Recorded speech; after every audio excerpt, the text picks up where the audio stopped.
It's one of the worst things Cole has ever put out, which maybe sounds harsh, but honestly, to be any nicer to it than that would be to acknowledge that, it's like somewhere in the ballpark of his past and successful albums, even his early mixtapes. No, it absolutely is not. This thing is not on the level of a Friday Night Lights or whatever. So we have to paint this tape for what it is. It is subpar, which is why I'm feeling a light 3 on it. Yeah, maybe Cole is not in the position to make these kinds of statements given that Nas has a few classics under his belt, but you could argue that if Cole continued to make moves this ballsy, he might have a classic or two under his belt at this point. The closing track on this LP is beautiful. It really delves into a lot of those moral and religious themes that you would assume would come with an album of this title, but honestly, it's just too little, too late. I'm feeling a decent to strong 5. But maybe some more outside input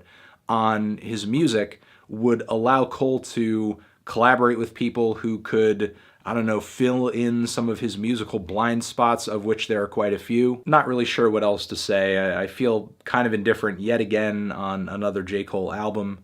Kind of torn because there are highs and there are lows here, and really that's what J. Cole just kind of tends to do, I guess. I'm feeling a strong 5 to a light 6.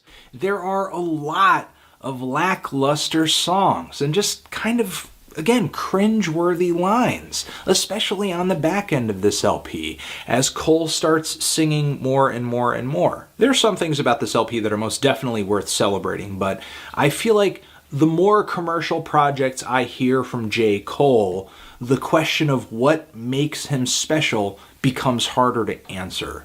I'm feeling a strong 5 to a light 6 on this thing.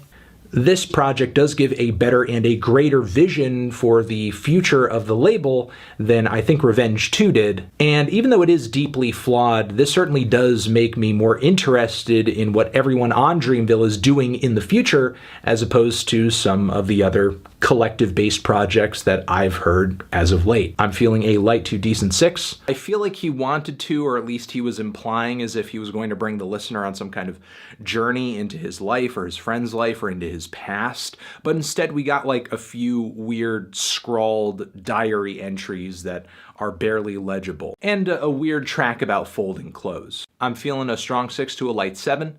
Listen to it more and more and more, just the things I did not like became more apparent. I'm feeling the strongest and beefiest and most muscular of 6s on this album. But yeah, I was expecting, honestly, this thing to be a bit more of a chore than it was to listen to. It actually wasn't a chore at all. It's a pretty entertaining tape, and just cool to hear them be able to reform in this way, in this mixtape lane, and still have Dreamville's talents shine through. I'm feeling a light 7 on this project. I think if he's really going to push beyond and put out more records, he needs to either dig deeper artistically, take more risks, or just address and get into more personal experiences as his life grows and changes and he matures, considering how well that has panned out here. Feeling a light to decent 7 on this one.